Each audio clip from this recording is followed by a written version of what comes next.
여러분 안녕하십니까. 국민 든든 채널 KBS 라이프의 실시간 재난안전 정보 안내방송 재난안전 119입니다. 4월 9일 화요일 방송 시작합니다. 저는 KBS 기자 김대홍입니다. 먼저 산림청의 산불 위기 경보 발령 사항입니다. 산림청은 어제 오후 3시부로 제주를 제외한 전국에 산불 위기 경보 경계 단계를 발령했습니다.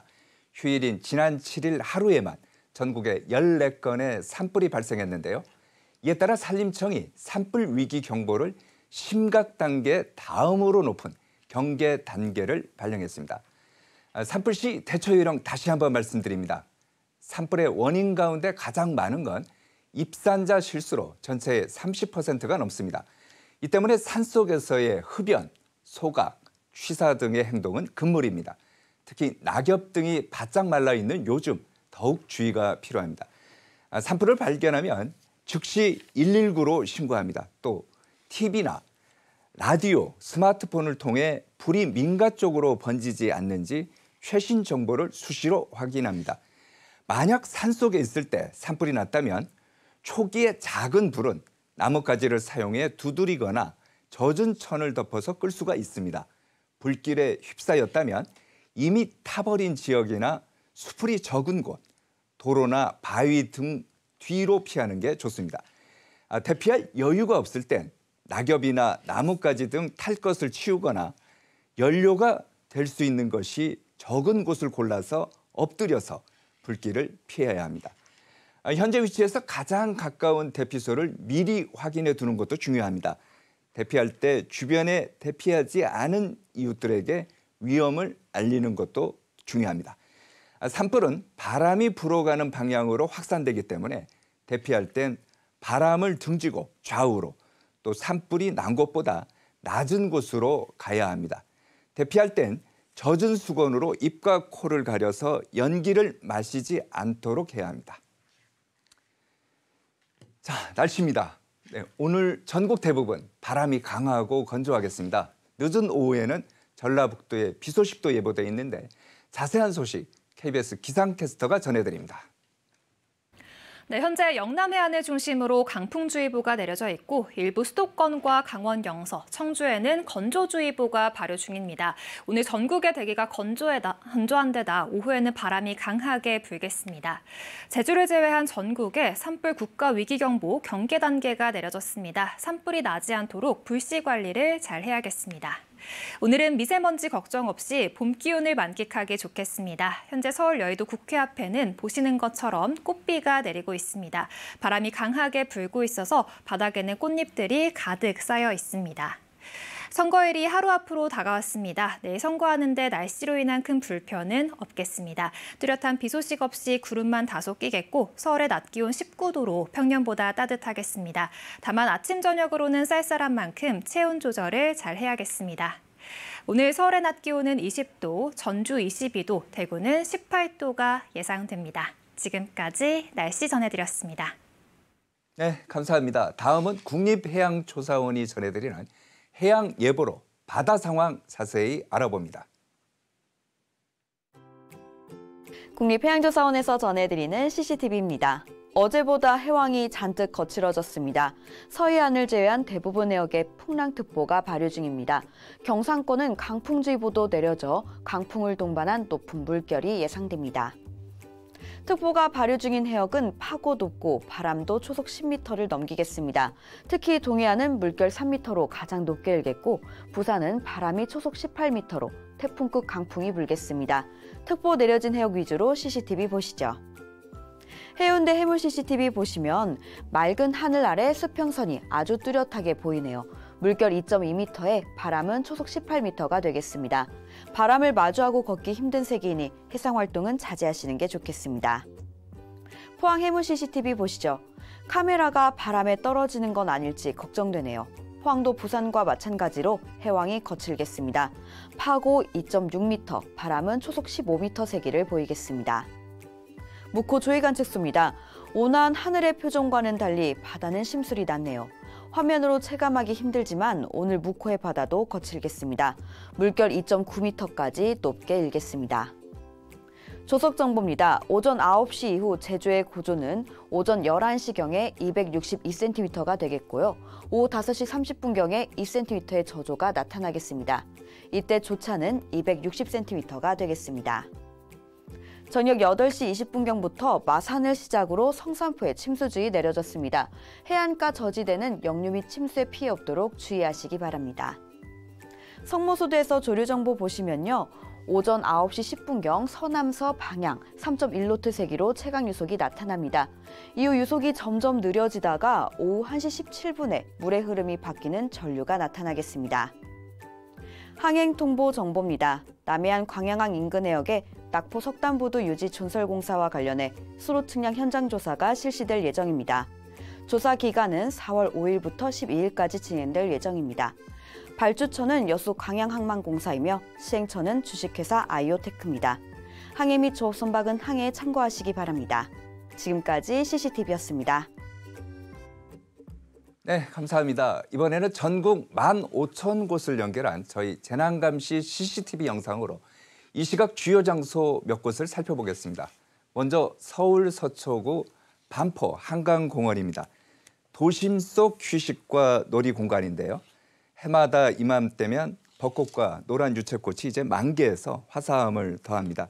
날씨 맑고요. 나들이 산책 나오신 시민들 눈에 띄입니다. 봄 기운 느끼게 합니다. 자, 다음 보겠습니다. 강원도 속초 등대 전망대입니다. 속초 8경 가운데 제1전경으로 꼽히는 명소이죠. 새하얀 등대, 푸른빛 바다가 한 폭의 그림처럼 어우러집니다. 파도가 하얀 포마를 만들고 있고요. 물결이 꽤 높은 것 같습니다. 이번에는 전남 여수 오등도 앞입니다. 이곳 상황 보니까 전반적으로 바다 잔잔한 것 같고요. 바지산 앞에 어선들이 묶여 있습니다. 완도항입니다. 이게 해상 교통 중심지이기도 하죠. 항구 정박해 있는 보이고요. 파도가 잔잔한 것 같습니다. 자, 이번에는 울릉도 저동항인데요. 날씨가 좀 흐린 것 같습니다. 항구 앞에 차들이 좀 주차돼 있고 멀리 파도가 좀 높은 것 같습니다.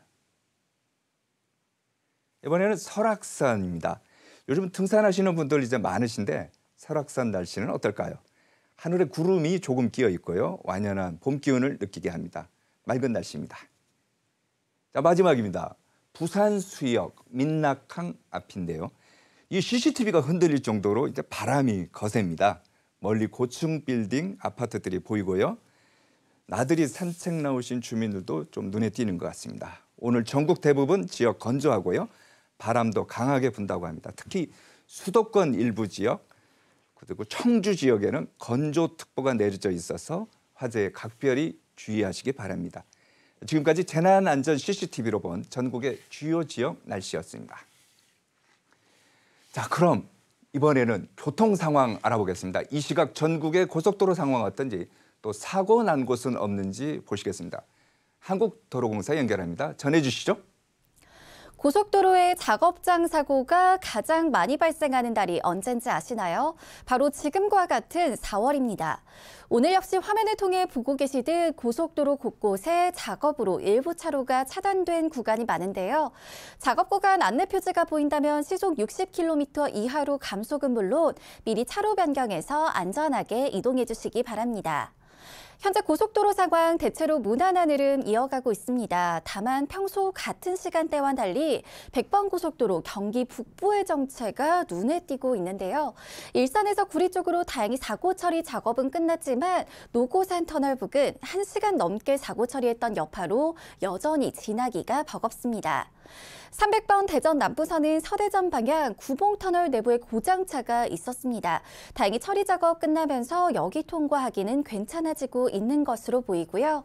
앞서 곳곳에 작업 구간이 많다고 말씀을 드렸죠. 50번 영동고속도로입니다. 강릉 쪽으로 강원권인 원주 부근 2차로를 막고 작업하면서 뒤쪽으로 정체가 4km 구간이나 따르고 있습니다. 전방 주시 잘해주시고요. 앞서 말씀드렸듯 차로 변경 미리 해주시기 바랍니다. 계속해서 백번고속도로 경기 북부입니다. 일산에서 구리 방향 노고산 1터널 부근 사고 여파 때문에 여전히 10km 구간 꽉 막혀 있고요. 경기 서쪽은 양방향 모두 교통량 자체가 많아서 송내 부근에서 5, 6km씩 밀리고 있습니다. 경기 동쪽 상황은 괜찮습니다. 토평 일대 포함해 지나는 데 큰 무리는 없지만 과속하지 않도록 끝까지 주의해 주셔야겠고요. 1번 경부선은 양방향 시구간에 가장 차가 많은데요. 서울 쪽은 양재부터 반포까지 7km 구간, 반대 부산 방향은 한남부터 서초까지 속도 줄이고 있습니다. 15번 서해안고속도로 목포 쪽은 석정 부근, 반대 서울 쪽은 금천 부근에서 잠시 주춤합니다. 이어서 어제 발생했던 대형 사고 장면을 한번 보겠습니다. 당진 대전선에서 발생했던 대형 화물차 사고, 다행히 인명피해는 없었지만 차량 점검만 제대로 했더라도 이런 사고는 맞닥뜨리지 않았을 수 있습니다. 차량 점검은 크고 작은 사고를 막아주는 중요한 예방책이라는 점 꼭 기억해 주셔야겠습니다. 안전띠도 잊지 마시고요. 지금까지 고속도로 교통방송이었습니다. 네, 감사합니다. 이번에는 소방청 연결해서 오늘의 화재 구조 구급 상황 알아봅니다. 송준영 소방사님, 지금까지 들어온 화재나 구조 구급 소식 전해주시겠습니까? 네, 어제 오전 6시 40분쯤 부산광역시 금정구 중앙대로에서 발생한 사고인데요. 이번 사고에 해당 차량은 폭발로 인해 불이 붙어 모두 탔고 잔해물들이 튀면서 옆에 있던 승용차 2대의 외부 또한 파손됐습니다. 차량 트렁크에 실려있던 캠핑용 LP가스 누출로 인한 폭발로 보고 있는데요. 운전자는 부상을 입어 병원으로 이송됐습니다. 가스통은 실외에 보관하시고 가스통을 쓰지 않을 때는 밸브가 제대로 잠겨 있는지, 그리고 가스통 주변의 인화성 물질은 치웠는지 지속적인 점검 당부드립니다. 어제 오후 1시 반쯤에는 경북 성주군의 한 비닐하우스 작업장 안에서 불이 났습니다. 음식물 조리 중 부주의, 과열로 인한 화재로 추정하고 있는데요. 이 불로 60대 남성 1명이 부상을 입었고 비닐하우스 한 동이 모두 탔습니다. 다음은 119 출동 소식입니다. 어제 오전 9시 50분쯤 강원도 동해시에서 25톤 화물 덤프트럭의 운전 탑과 적재함 사이에서 사람이 끼는 사고가 있었습니다. 차고지에서 차량 점검 중 발생한 사고로 추정하고 있는데요. 이 사고로 50대 남성 1명은 숨졌습니다. 어제 저녁 8시가 조금 넘은 시각, 대구광역시 수성구 관계 삼거리에서는 오중 추돌 교통사고가 발생해 6명이 다쳤습니다. 이 중 5명은 자력 대피를 했지만 40대 남성 1명은 의식이 없었는데요. 다행히 병원으로 이송 중 의식을 회복했습니다. 지금까지 소방청에서 전해드렸습니다. 네, 감사합니다. 이번에는 우리 동네 현장 핫라인 순서입니다. 오늘은 서울 성북구 자율방재단의 김경남 단장 연결해서 말씀 들어보겠습니다. 단장님, 수고 많으십니다. 단장님이 맡고 계신 서울 성북구 자율방재단은 그동안 어떤 활동하셨고 특별히 보람된 성과가 있다면 어떤 게 있는지 말씀해 주시죠. 네, 성북구 자율방재단은 관내 주요 재난재해 발생에 대비하여 다양한 활동을 펼치고 있습니다. 지난 여름에는 저소득 취약인지 무더운 여름을 시원하게 지낼 수 있도록 무더위 쉼터를 점검하였습니다. 주민들로부터 쉼터 이용 시 각종 애로사항을 취하여 구청 및 동주민센터에 전달하였습니다.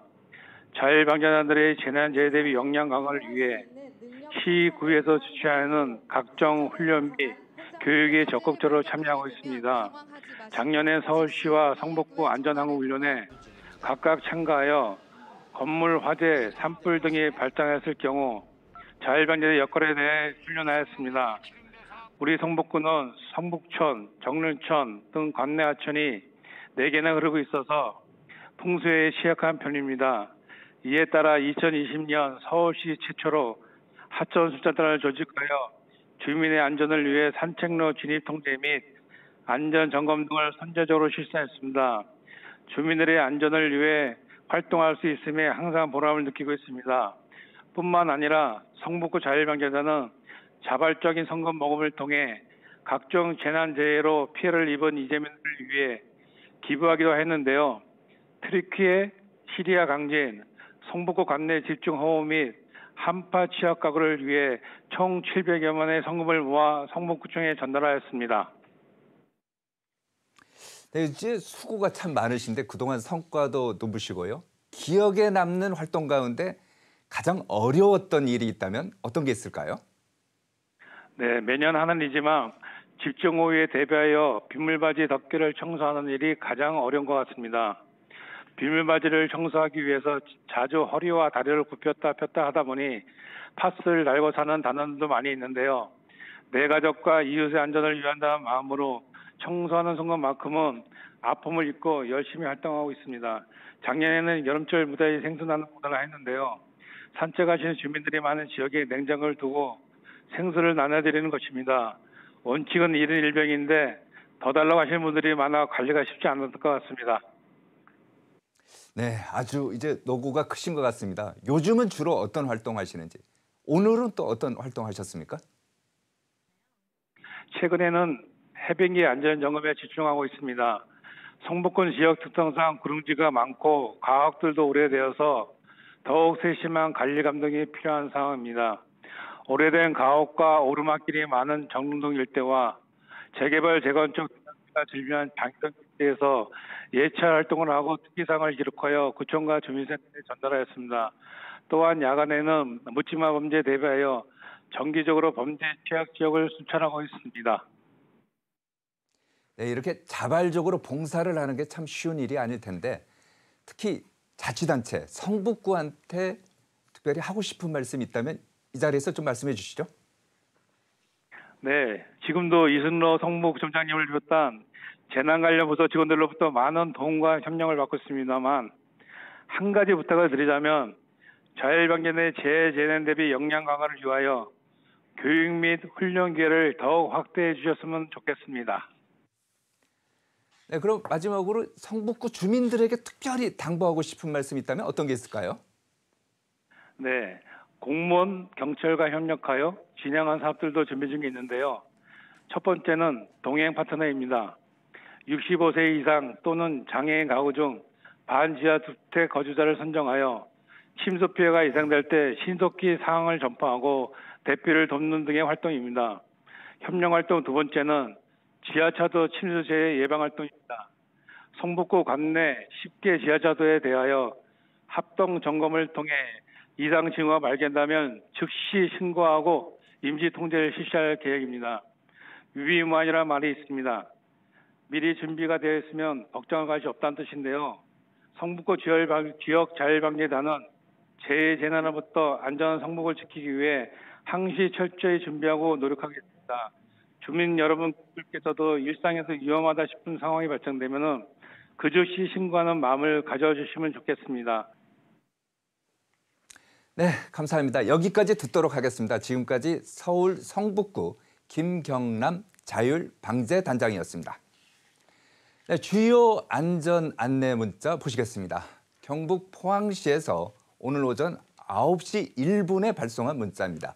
강한 바람과 높은 파도가 일고 있으니 산림 인접 소각 행위 금지, 또 시설물의 철저한 관리와 방파제, 갯바위, 해안가 등 접근을 자제해 주시고 안전사고에 유의해 주시기 바란다는 내용입니다. 또 하나 들어와 있습니다. 강원특별자치도 원주시에서 오전 10시 29분에 보낸 문자입니다. 봄철 지속되는 건조한 날씨로 입산시에 흡연, 취사, 화기 소지, 또 소각을 금지합니다. 가연성 물질 취급 시에 화재 방지에 주의하세요라는 문자를 보냈습니다. 지금 원주와 춘천에는 건조주의보가 발령된 상태입니다.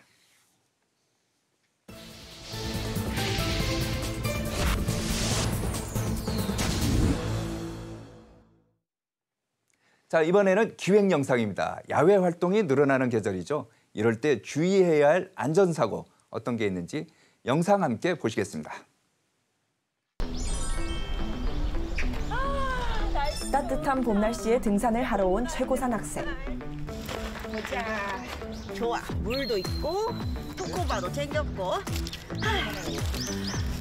날씨 덥다. 역시 오늘 이렇게 얇은 옷 입고 오길 잘했어. 자, 가볼까? 가벼운 옷차림에 물과 간식거리까지 챙겼습니다. 끝없이 펼쳐지는 오르막을 힘들게 오르고 있는데요. 역시 얇은 옷 입고 오길 잘했다. 진짜 긴 옷 입고 왔으면 짐만 될 뻔했네. 가벼운 옷차림으로 온 걸 다행이라 생각하며 정상을 향합니다. 힘들어. 좀 쉬었다 가야겠다. 정상에 거의 다다랐을 무렵 잠시 쉬어가기로 한 최고산 학생.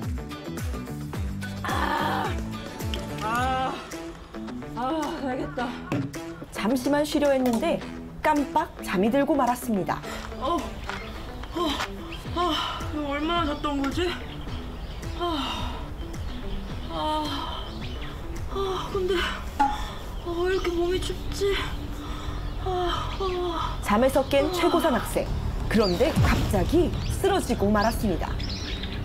최고산 학생이 등산을 하다 사망한 이유, 바로 저체온증 때문이었는데요. 저체온증은 체온이 35도 이하로 떨어지는 현상을 말하는데 산행 준비가 소홀했을 경우 사계절 내내 언제든 발생할 수 있는 위험한 증상이에요. 실제로 봄철엔 일교차가 커서 갑작스러운 기상 변화가 많아 저체온증 사고가 많이 발생하기도 하는데요. 따뜻한 봄이 와서 방심하고 옷차림을 얇게 하고 등산을 갔다간 저체온증으로 사망할 수도 있으니 아주 위험한 행동이에요. 등산을 할 때는 333 법칙을 기억하면 좋은데요. 3명 이상이서 함께 산을 오르고 3가지 준비물, 물, 옷, 비상식량을 꼭 챙기고 3시 전에 하산하는 거예요. 또 땀으로 옷이 젖은 상태에서 바람이 불면 체온이 떨어져 위험해질 수 있기 때문에 얇은 옷을 여러 겹 입는 것이 안전합니다. 따뜻한 햇살에 시원한 바람까지 자전거 타기 딱 좋은 봄. 헬멧도 챙겼고. 안전을 위해 안전장비는 필수. 헬멧부터 장갑까지 확실하게 챙긴 김따릉 학생. 맞다! 음악이 빠질 수 없지. 봄철 라이딩을 확실히 즐길 수 있는 준비물, 이어폰까지 챙겼습니다. 그렇게 음악을 들으며 신나게 자전거를 타고 있던 그때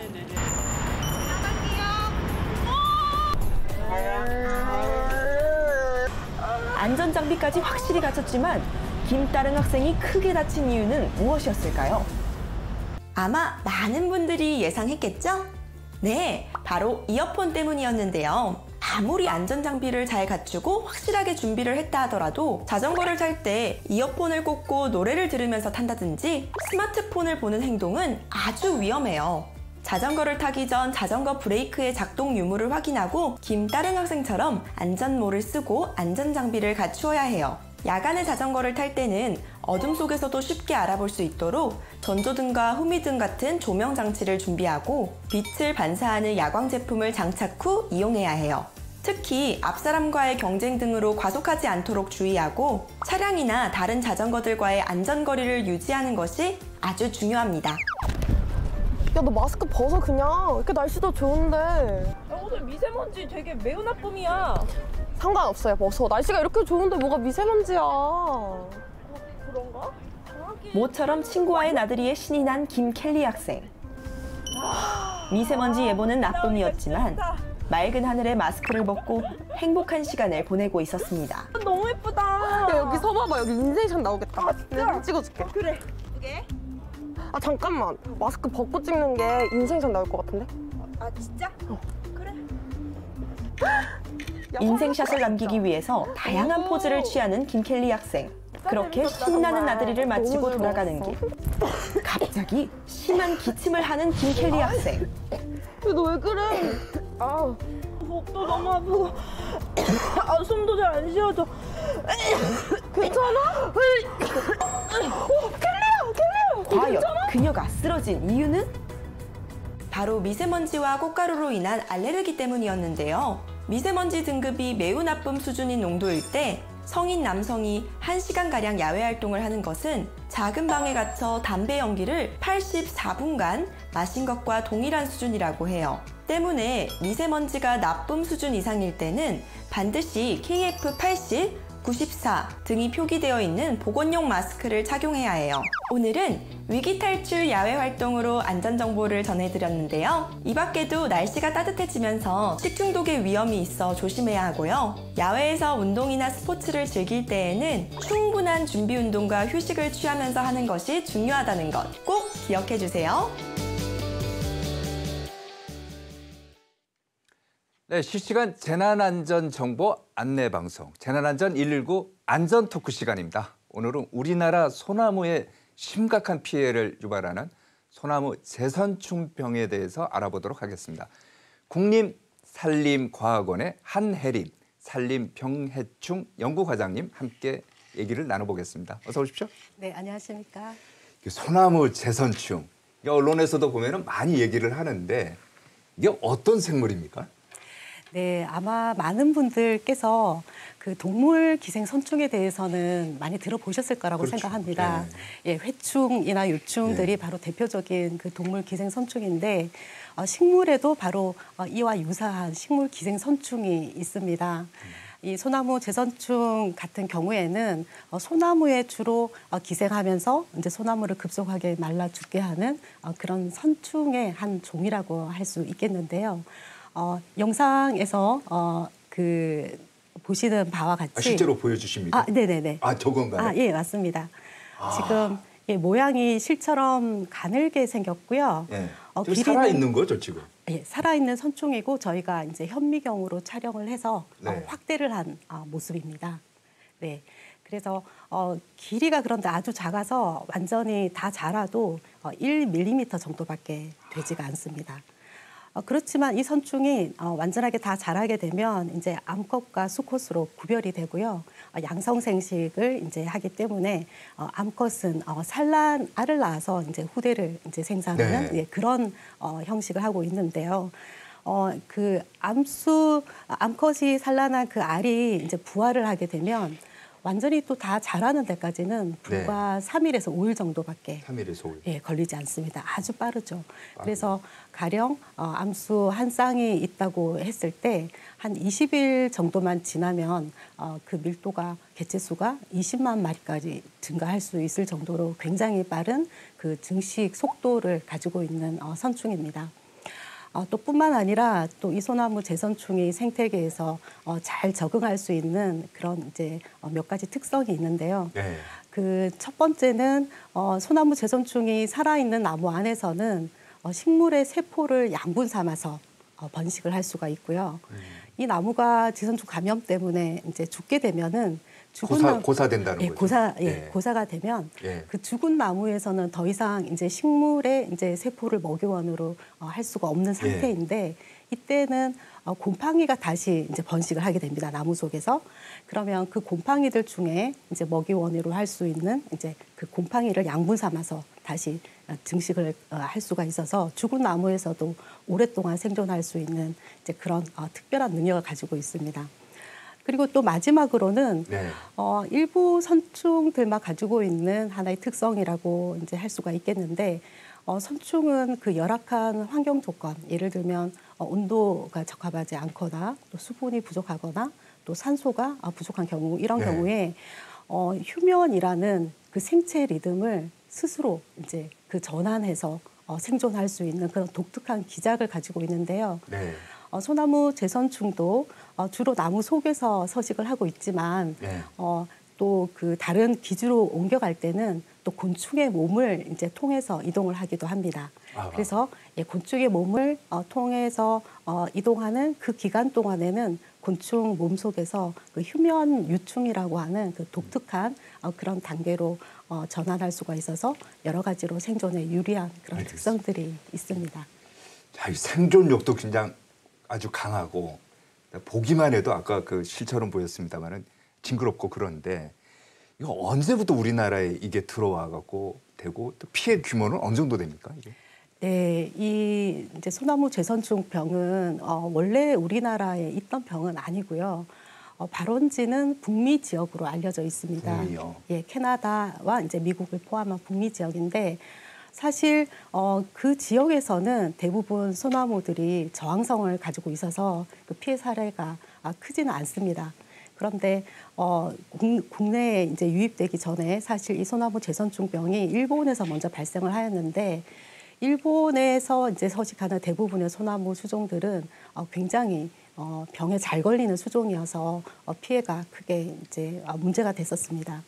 그리고 우리나라에는 1988년에 이제 88년. 네.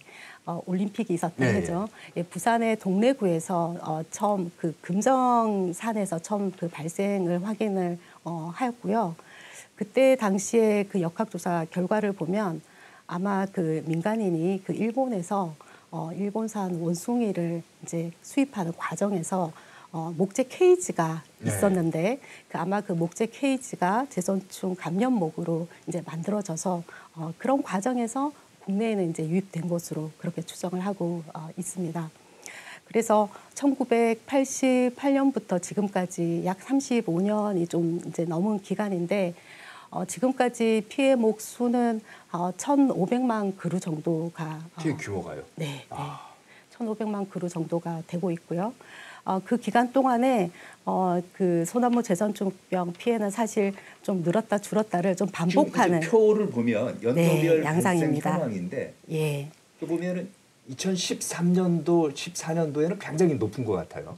그러다가 쭉 내려가다가 다시 피해가 최근에 들어와서 또 올라가는 것 같은 그런 추세네요. 네, 맞습니다. 그래서 저희가 두 번의 그 위기가 있었다 이렇게 표현을 하는데 그 첫 번째 위기는 2007년도에 처음으로 이제 100만 그루가 넘었을 때 이때 2007년도에 137만 그루까지 이제 피해가 늘었고요. 그때 방제를 열심히 해서 저희가 이제 피해목을 줄였는데 다시 2014년도에 218만 그루까지 이제 급증을 한 상황이죠. 네. 그리고 이때 두 번째의 이제 위기 상황에서도 방제 당국과 이제 지자체와 이제 여러 기관들이 열심히 이제 방제를 하는데 힘을 기울여서 2021년도에 31만 봉까지 저희가 피해를 줄이는 데 성공을 하였습니다. 예. 그런데 이제 내려왔어요. 네, 안타깝게도 2022년도부터 살짝 이제 증가 추세로 전환이 되다가 2023년에는 107만 그루까지 지금 다시 또 100만. 예. 다시 100만이 넘은 상황입니다. 이 제선충병 얼마나 위험한 겁니까? 한 번 걸리면은 뭐 치료가 안 된다고 하던데.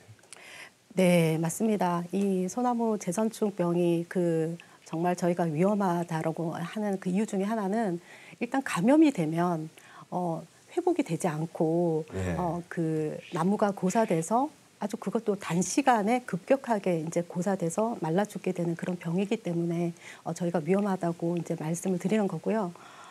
또 하나는 이제 치료제에 관한 부분인데 소나무 제선충병은 대부분 저희가 이 병을 그 인지한 그 순간에 나무가 죽어 있는 경우가 대다수입니다. 그러다 보니 저희가 치료책을 마련할 수 있는 이 병의 특성상 치료책을 마련할 수 있는 그런 이제 그 병의 어떤 그런 특성이 아니기 때문에 이런 두 가지 이유에서 이제 어렵다고 보는 거고요. 또 하나 이 방제가 이제 좀 어렵다 하는 그런 부분에 있어서는 대부분 산림 병해충들은 어떤 대상 기주와 이제 병이나 해충이 이제 1대1의 관계에서 가해를 하는 경우가 대부분입니다. 그런데 이 소나무 제선충 병 같은 경우에는 소나무 제선충이 직접적으로 이제 소나무를 고사시키고 말라 죽게 하는 그런 역할을 한다면 이 소나무 제선충을 몸에 가지고 또 옮겨주는 그 곤충이 또 관여를 하고 있습니다. 그걸 이제 매개충이라고 합니까? 네, 맞습니다. 그래서 이 손충을 매개해서 옮겨주는 곤충이라는 뜻으로 저희가 매개충이라는 표현을 하고 있는데요. 이 매개충이 선충을 옮겨줘서 결국 이 병을 이제 확산시키는 이제 그런 역할을 하고 있기 때문에 소나무 제선충병 방제를 위해서는 우리가 소나무 제선충만 이제 목적으로 할 게 아니라 이 병을 옮겨주는 이 매개충까지 저희가 함께 이제 방제를 해야 하는 그런 어려움이 있습니다. 저기 CG를 보면은 저게 이제 소나무 제선충에 걸렸고 오른쪽 아래가 이제 소나무, 건강한 소나무 같긴 한데 네, 맞습니다. 솔수염 하늘소, 뭐 선충 이런 게 이제 매개충인 건가요? 예, 맞습니다. 예, 매개충의 이제 그 종류가 두 가지인데 그 중에 한 종의 이름이 솔수염 하늘소입니다. 예. 네. 그러면 저런 것이 매개충이 어떤 식으로 이제 전달을 하는 거예요? 그 이제 매개충이 사실은 그 생태 사이클에서 이제 저희가 보게 되면은 생태 사이클에서 보게 되면은 이 매개충이 처음에 그 봄에 우화를 해서 나오게 되면 네. 고사목 속에서 선충을 몸에 지닌 채 나오게 됩니다. 아, 그렇습니까? 예. 예. 몸에 지닌 채 나와서 이제 나무를 갉아먹으면서 이제 먹이 섭취를 하는데 그 갉아먹는 과정에서 이제 소나무 재선충을 옮겨주게 되는 것이죠. 그러면 소나무 재선충병이 이제 발생을 해서 소나무가 고사하기까지 이제 어떤 식으로 이제 진행이 되는 그 방법을 한번 좀 설명을 좀 해주시면 좋을 것 같은데.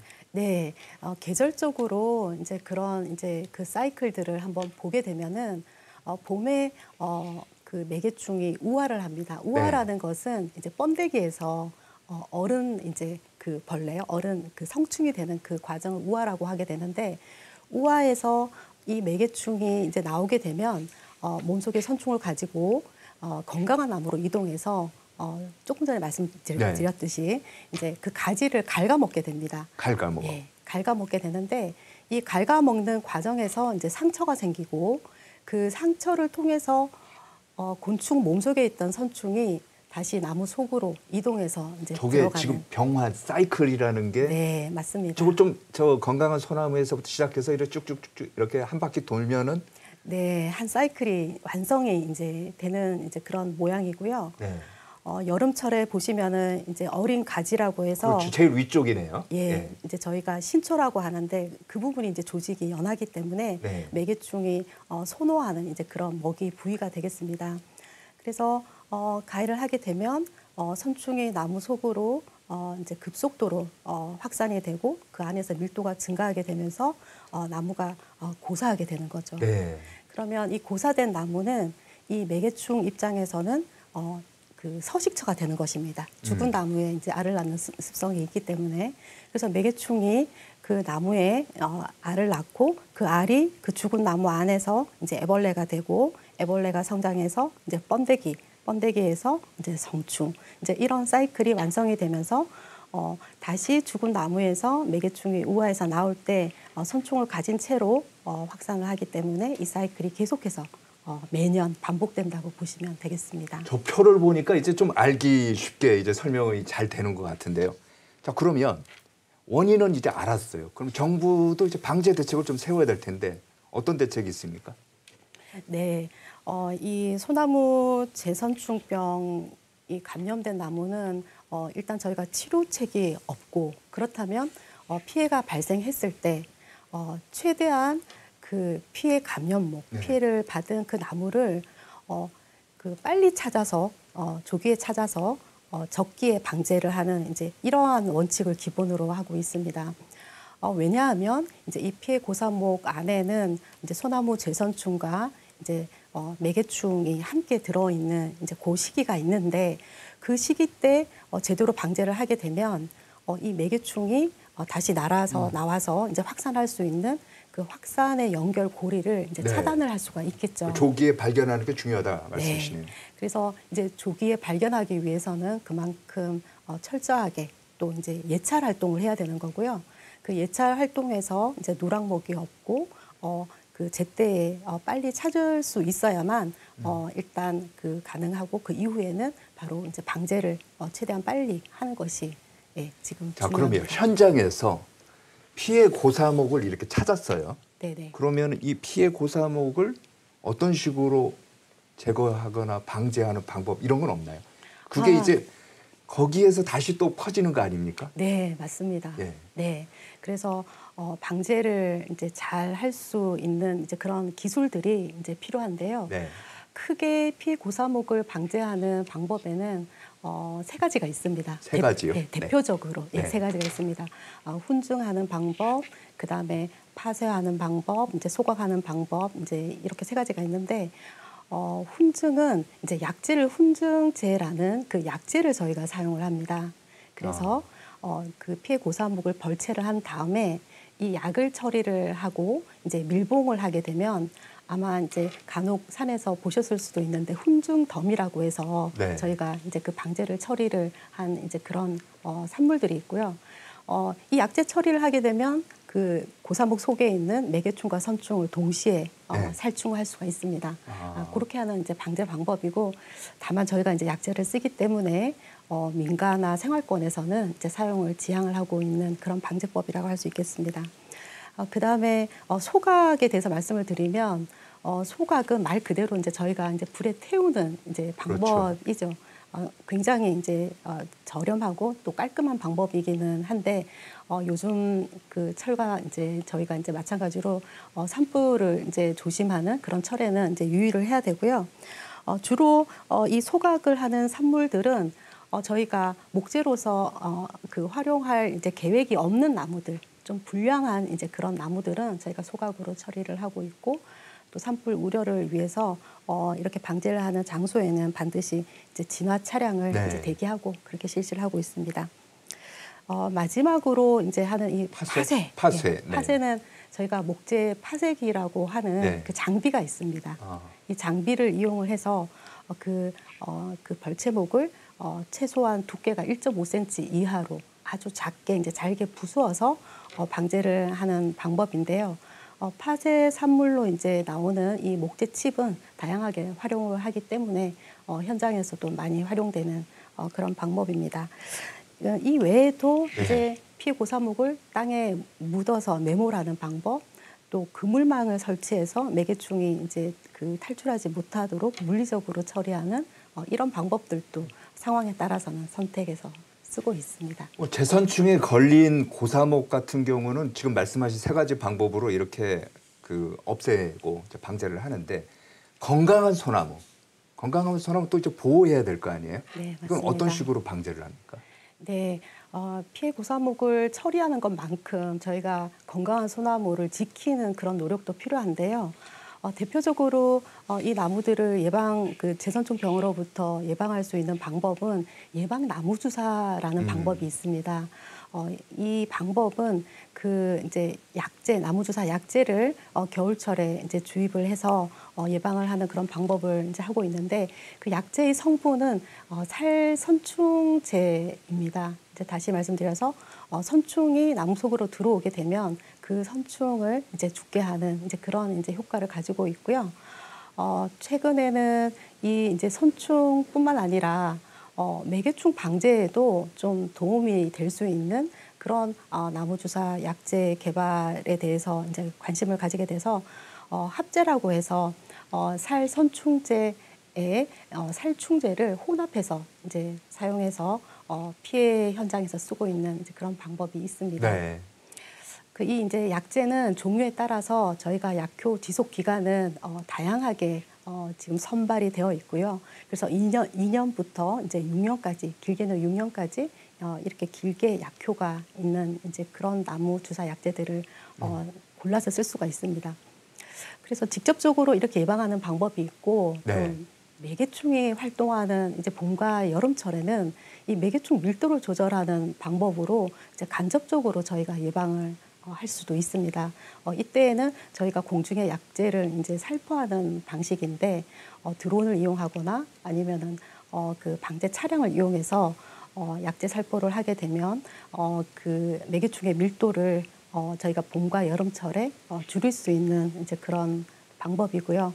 이제 다만 약재다 보니까 저희가 이 약재를 그 사용할 때에는 행정적으로 상수도원이 있는지, 또 유기농 그 재배 농가가 있는지, 또 양봉 농가가 있는지 등등을 체크리스트를 통해서 저희가 그런 절차와 검토를 통해서 선정해서 사용하고 있습니다. 이제 과장님 말씀 들어보면은 재선충에 걸려갖고 피해를 입은 이 소나무, 나무를 찾는 것이 중요할 것 같아요. 어떤 식으로 현장에서 관찰을 하고 찾아냅니까? 네, 그 조기 예찰이 또 방제에 못지않게 중요한 작업인데요. 크게 두 가지가 있습니다. 하나는 지금 이제 나오는 저 방법이 이제 세 가지가 있네요. 네, 항공 예찰 방법이 있고요. 항공 예찰은 이제 보시는 것처럼 사람이 직접 항공기에 이제 탑승을 해서 그 고사목을 찾는 방법이고, 또 드론을 이용해서 또 그보다는 조금 더 작은 면적에 대해서 이제 조사를 하는 방법인데요. 아무래도 저희가 가시권 밖에 있는 이제 넓은 지역의 고사목을 예찰할 때 주로 쓰는 방법이고 저런 항공 예찰을 통해서는 저희가 누락 지역이 없는지 피해 고사목을 또 가시권에서는 확인할 수 없는 그런 피해 지역들을 확인하는 데 주로 쓰고 있습니다. 반대로 이제 지상 예찰의 경우에는 직접 이제 예찰원이 도보로 이동을 하거나 아니면 차량을 또 이용해서 다니면서 가시권 눈으로 확인할 수 있는 거리에 있는 고사목들을 찾는 방법이고요. 이런 방법을 통해서 일단 그 예찰을 하게 되면 지금 화면에서 보시는 이제 정밀 예찰 단계로 넘어갈 수 있습니다. 정밀 예찰은 직접 그 대상목을 찾아서 가까이 간 다음에 나무에 시료를 채취를 하고 또 나무의 그 정보들, GPS 위치 정보, 수종, 그다음에 고사된 상태 이런 것들을 기록해서 QR 코드로 등록을 하는 이제 그런 단계들입니다. 이렇게 예찰을 하면 그 의심되는 나무들을 찾을 수 있습니다. 지금 이제 말씀하신 거면 정밀 예찰 저게 이제 좀 궁금한 게 소나무가 죽었다고 해서 다 재선충에 걸린 건 아닐 거라고요? 그걸 그렇죠. 어떻게 알 수가 있어요? 네, 그 방법은 저희도 외관상으로는 구별하기 어렵습니다. 보통 이제 산에는 재선충병 외에도 여러 가지 환경 스트레스에 의해서 죽은 나무들도 또 있고 또 다른 또 생활권에서는 여러 가지 인공 건축물이나 또 비생물적인 그런 특성으로 죽은 나무들도 있는데요. 재선충병에 이제 감염된 나무라고 하더라도 저희가 외관상으로 봐서는 정확하게 그 원인을 구별할 수가 없습니다. 그래서 진단의 이제 단계인데 소나무 재선충병을 진단하는 그 진단을 위해서는 반드시 저희가 의심이 가는 그 나무에서 시료를 채취해서 거기서 소나무 재선충이 분리가 되어서 확인이 되는 경우 재선충병에 이제 감염이 되었다라고 최종적으로 그렇게 진단을 하게 됩니다. 알겠습니다. 자, 소나무 재선충병이 산불 요즘 이제 산불 이제 굉장히 심각하지 않습니까? 네. 산불하고도 연관이 있다고 하는데 이건 무슨 얘기죠?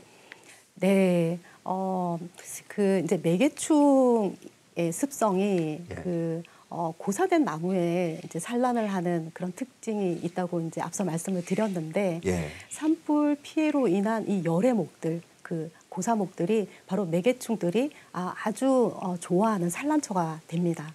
그래서 저희 국립산림과학원에서 2년 동안 그 산불 피해지에서 그 매개충인 솔수염 하늘소의 그 밀도 조사를 한 결과 미 피해지하고 그 피해지에서의 솔수염 하늘소의 밀도를 비교를 해보았더니 최대 14배까지 그 밀도가 늘었던 것들을 확인을 할 수가 있었습니다. 그래서 일단 산불 피해지는 소나무 재선충의 매개충의 밀도를 높게 함으로써 재선충병 피해를 확산하는 이제 그런 역할이 있고요. 또 반대로 또 소나무 재선충병 피해지에 있는 고사목이라던가 또 그 방제 산물들은 산불이 발생했을 때 또 연료로서 이제 그 역할을 할 수가 있어서 서로 간에 사실은 서로 간에 안 좋은 좀 그런 악순환의 고리에 있다고 할 수 있겠습니다. 뭐 좀 전에 이제 말씀도 하셨습니다마는 외국에서도 이 소나무 재선충 사례가 이제 보고가 되는 것 같아요. 네, 맞습니다. 그 이제 소나무 재선충병이 그 1900년대 초에 일본에서 먼저 이제 발생이 됐다고 이제 말씀을 드렸고 그 이후에 그 일본을 통해서 중국에는 1982년도 중국에도 중국에도 발생을 했고 그 다음에 비교적 그 최근에는 가장 나중에는 이제 유럽의 포르투갈과 스페인에서도 이 소나무 재선충병이 스페인에서도 2008년도에 보고가 됐네요. 네. 그래서 지금 그 어떤 피해 상황들을 보게 되면 국가마다 좀 차이는 있습니다. 일본의 경우에는 한 100년이 지났고 그래서 선택과 집중이라는 이제 그런 그 원칙으로 꼭 보호해야 할 이제 그런 이제 속림을 지역에서만 방제 작업을 하는 이제 그런 방식이고요. 하지만 이제 방제 기술들은 굉장히 다양하게 그 연구가 돼서 현장에도 활용을 되어 왔던 이제 그런 사례들이 있고 중국의 경우에는 어떻게 보면 지금 현재 우리나라와 이제 유입되었던 시기가 가장 가까운 이제 국가인데요.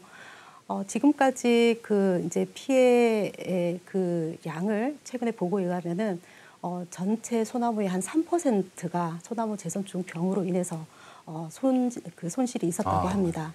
예.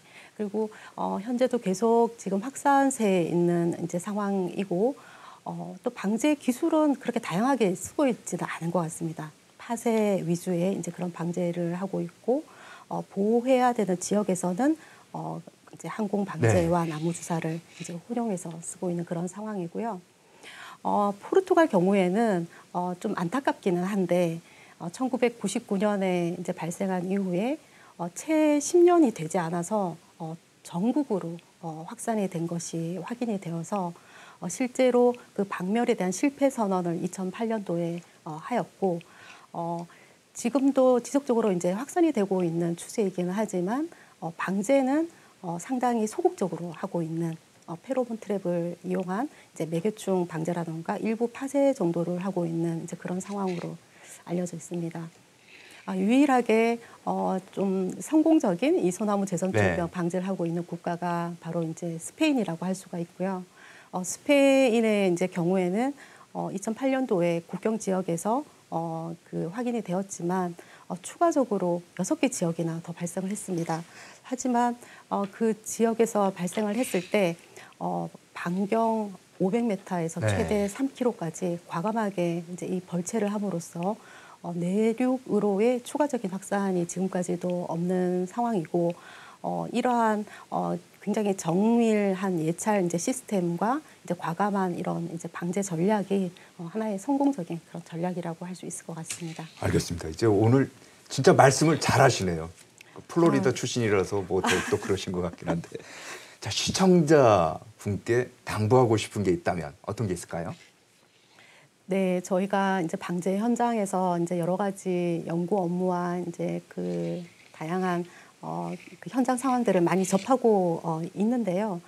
그동안에 우리나라에 소나무 재선충병이 유입해 들어와서 몇 번의 위기가 있기는 했지만 그때마다 저희가 정말 총력을 다해서 대응을 했고 그런 위기들을 잘 극복해 왔다고 생각을 합니다.